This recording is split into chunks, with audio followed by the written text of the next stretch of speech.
Hey, what's up, everyone? This video we're looking at the main slate or the night slate for Monday. Early slate's just about to tip off in 2 minutes.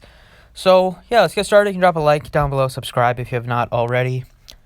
On Draftkings, we have a 5-gamer. Fanduel slate is much bigger. There's tips off at 5.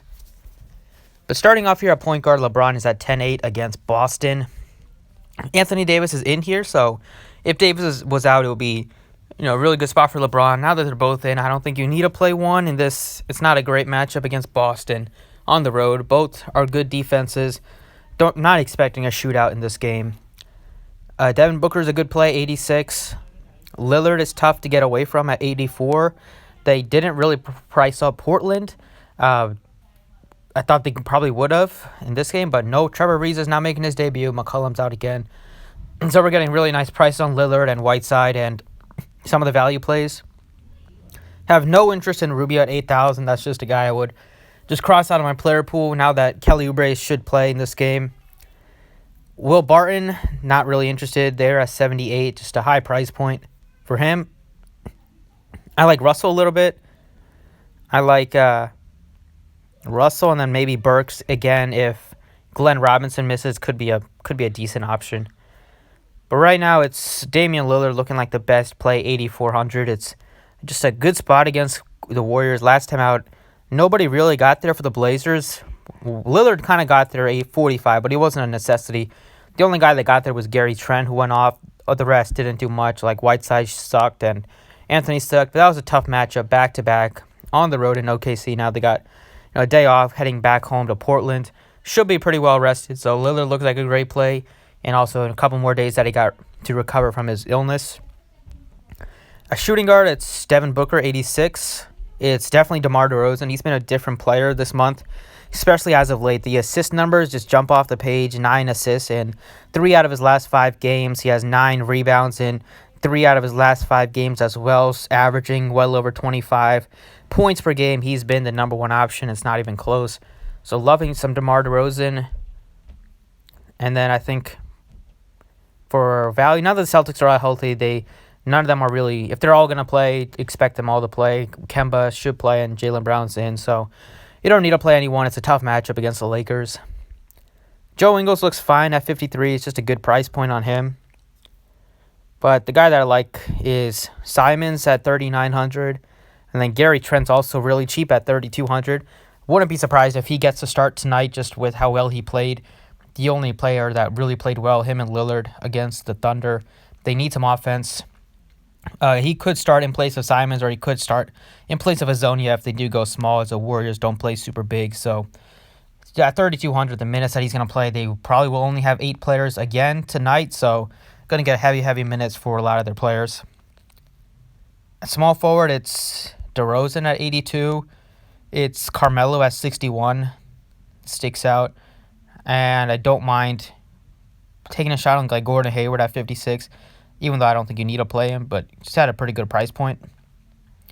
And then for value here, you could take a shot on not a lot to like here. Maybe if you could take a shot on Hazonia if he starts again.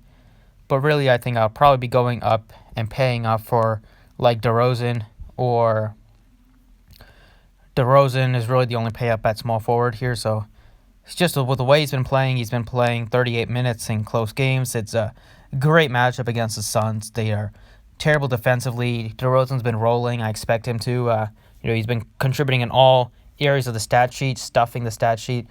So really good play. 82 is still not priced up for him.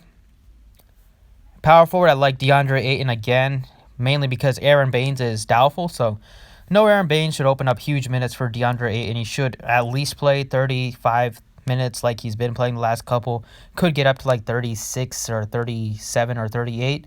But either way, he's going to get all the center minutes against a pretty good matchup here. They start like Lyles and Aldridge. They don't play a prototypical center very much. He will get some minutes against Pirtle. But really, it's a good matchup for centers against the Spurs, and they're also a really bad defensive team. So we got 2 bad defensive teams scoring off. I like Ayton a lot at this position. There's not a lot to like here besides Davis if you want to pay up at 10-2. And Sabonis is a good play, but he's a tough matchup against the Jazz on a back-to-back. Aldridge looks good too at 68. He's another guy to mention. And then for the value, it would be Carmelo at 61. And now that the Warriors are probably going to be healthy, it's tough to pick and choose between Draymond and Spellman and Pascal. Probably will just avoid them. No need to pick and choose there. DeAndre Ayton, the minutes should be there, and the production should be there as well. As center, it's Rudy Gobert. Looks great, 8,100 against the Pacers. Jokic looks good as well at 94 against Minnesota, especially if they're still banged up and missing key players. Good spot for Jokic, a great price, but tough for me not to play Whiteside. Price tag keeps going down on him, down to 7,500. If he was like 85 or close to like 9,000, then I wouldn't have felt the need to play him, but this price point is just too cheap. Gonna play heavy minutes here against Cauley-Stein and whoever, Chris plays some backup center, so there are going to be minutes there for Whiteside. They're probably going to have 8 players active again, so should see heavy minutes for Whiteside. And then Simons is still probably the better value play here. There's like no value on this slate on Draftkings of 5 games, so it's tough to not to play the Blazers value just because they are going to get so many minutes just with all the guys out and the trade pieces not playing tonight. And then on Fanduel here, it's a little bit more players you can go. You can differentiate with them, including all the 5 o'clock games on the main slate. So a point guard, I think Lillard is still a good option at 88. He's not a must play, but he's one of the better options to pay up for. I like Fox at 84 to be different. Pay down there. I like John Morant. This is the best game stack. It's at a 5 o'clock game. Especially if Drew Holiday misses, it would be a great game stack. But either way, John Morant looks great at 7,900. And Alonzo Ball looks great if Holiday misses as well. And I kind of like Rozier too. 64 is just cheap. He's been solid and productive. Lots of high 30s and 40-point games there at a really good price point. And then if you want to punt, it would be for Elfrid Payton or Markelle Fultz.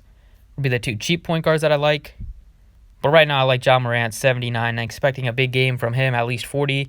Upside in the 50s for him. It's a great matchup now that the minutes are up to like 33, 36 in close games. It's a great matchup against the Pelicans at home.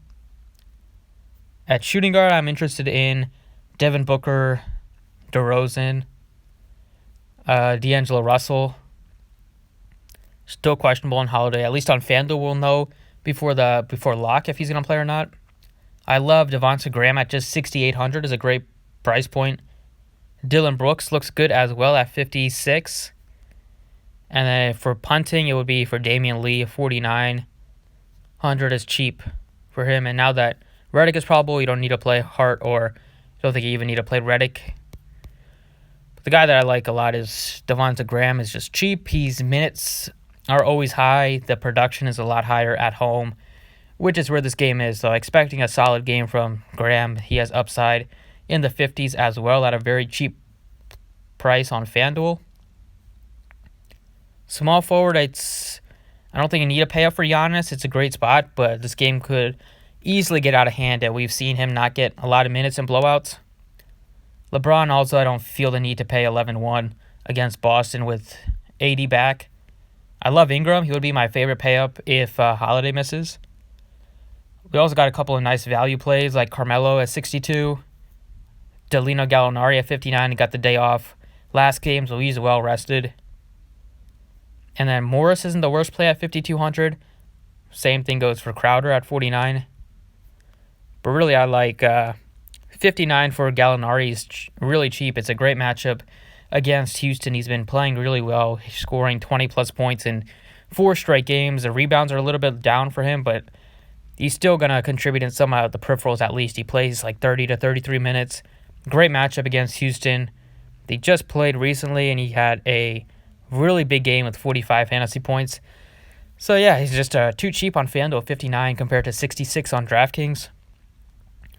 At power forward, I'm looking at Randall, 8,000, Aldridge, 75. Kevin Love looks great, Jaren Jackson. Favors, if he's in, would be my favorite. Just at 59 is really, really cheap in this matchup against Memphis. And then I like Gordon and Bielitsa, especially Bielitsa of Bagley. Still haven't got a clarity on this blurb here, but if he's out, then Bagley will probably get back up to that 38, 39 minutes that he was playing. So right now, I think Bagley in this, it's not a great matchup against Miami. It's a tough matchup. But if he's out, then we're going to see a ton of minutes for Bagley. I mean, for Belizia at 54. Really cheap on Fanduel. He's really expensive on Draftkings. So yeah, I think he's just going to play a lot of minutes, and he can easily catch fire from 3. And his rebound numbers have been higher as well, playing some power forward mostly. Also play some center as well. And then speaking of center, I'm looking at, not really interested in Gobert at 97. Whiteside's decent play at 9,000. I'm looking at Whiteside. Vucevic, even 8, and I have interest in at 8,000 on FanDuel. He's at a good price point. He's cheaper than he is on DraftKings. A great matchup. The minutes will be there as well. But I also think Valanciunas is tough to ignore at 6,500. You're getting just a too cheap of a price for him. His minutes are up as well. He only scored 8 points, but he had 45 fantasy points. It's another great matchup against his Pelicans team. Lots of rebounds to go in this type of game, in a fast-paced game. The minutes are going to be there. He should play like 28 to 32. He got 32 minutes with Jaren Jackson in foul trouble last game, so I don't think there's a chance it could go lower than that. But even 30 minutes in this type of matchup at 6,500 should be a like a 35 to 40 point outing for Valanciunas, unless something goes wrong, unless he's in foul trouble. But yeah, looking at Valanciunas and probably DeAndre Ayton are the two that I have a lot of interest in. And that's kind of it for this video. Thanks for watching. I appreciate it. Drop a like if you enjoyed, and good luck on the main slate.